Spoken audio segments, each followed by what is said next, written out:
Shalom Bapak Ibu dan jemaat yang dikasihi Tuhan Yesus. Kiranya damai sejahtera Kristus beserta kita semua.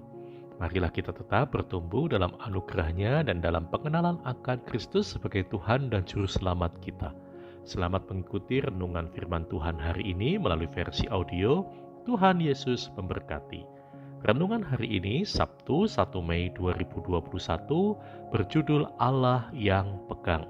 Bacaan kita terambil dari Mazmur 73 ayat 21 sampai 23 yang berbunyi demikian.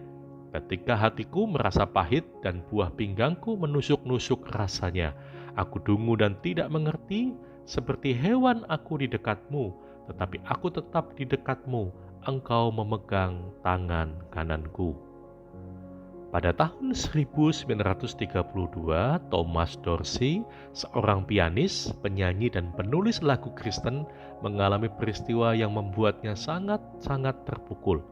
Saat itu ia diundang ke kota St. Louis untuk menyanyi di sebuah KKR dan harus meninggalkan Nettie, istrinya yang sedang hamil di Chicago. Pertunjukan berjalan lancar dan hadirin memberi sambutan meriah. Namun di akhir penampilan ia menerima kabar buruk. Istrinya meninggal saat melahirkan. Beberapa jam kemudian, bayi laki-lakinya juga meninggal. Dengan perasaan yang teramat sedih, Dorsey berusaha mencari jawaban atas apa yang ia alami. Apakah seharusnya ia tidak ke St. Louis?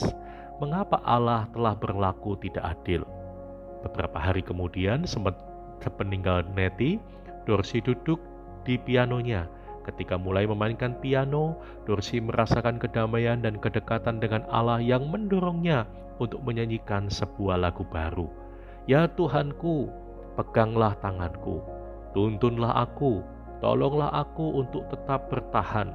Aku lelah, aku lemah, aku tiada berdaya. Melewati badai, melewati kelamnya malam, tuntunlah aku ke jalan yang terang. Peganglah tanganku ya Tuhan, pimpinlah aku.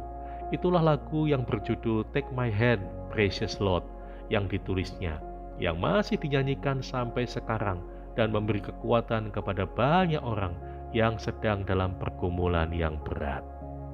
Bapak, Ibu, dan saudara sekalian, dalam Mazmur 73, Asaf bergumul karena melihat bahwa orang-orang fasik justru terlihat hidup bahagia. Misalnya mereka tidak sakit, bahkan badannya menjadi gemuk dan tidak mengalami kesusahan. Bahkan mereka dengan congkak menyindir, membual dan mengata-ngatai manusia maupun langit dan bumi. Langit dan bumi bisa dimengerti sebagai Allah sendiri. Keadaan ini membuat sebagian orang berpaling kepada mereka. Sebaliknya, pemazmur yang berupaya untuk tulus dan bersih hati justru mengalami sejumlah kemalangan, seperti kena tulah atau kena hukum setiap hari. Pemazmur menghadapi semua ini hampir jatuh terpeleset dan tergelincir. Bagaimana ia dapat menghadapi kondisi yang sepertinya tidak adil ini?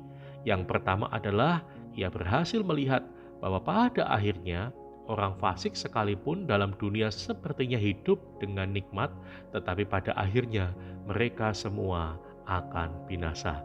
Dengan demikian, kondisi manusia yang baik dan nikmat dalam kehidupan bukanlah tanda bahwa mereka sedang berjalan bersama dengan Tuhan. Ketika kita memutuskan untuk tetap berada dekat kepada Tuhan dalam keadaan apapun, Tuhan akan memegang tangan kanan kita. Kata memegang ini memiliki arti menggenggam, meraih, merebut, atau mengambil alih kepemilikan. Jadi kata-kata ini menunjukkan bagaimana Tuhan memegang tangan kita dan bahkan menjadikan kita sebagai miliknya. Apakah saat ini Bapak, Ibu, dan saudara sekalian sedang menghadapi masalah yang berat atau bahkan kesedihan yang tak tertahankan? Mari ulurkan tanganmu kepada Tuhan. Izinkan Allah sang sumber segala penghiburan itu memimpin kita. Percayalah, ketika Allah mengizinkan ujian kehidupan menghampiri kita, Dia juga akan memberikan penghiburan dan memegang kita dengan tangannya yang perkasa itu. Amin.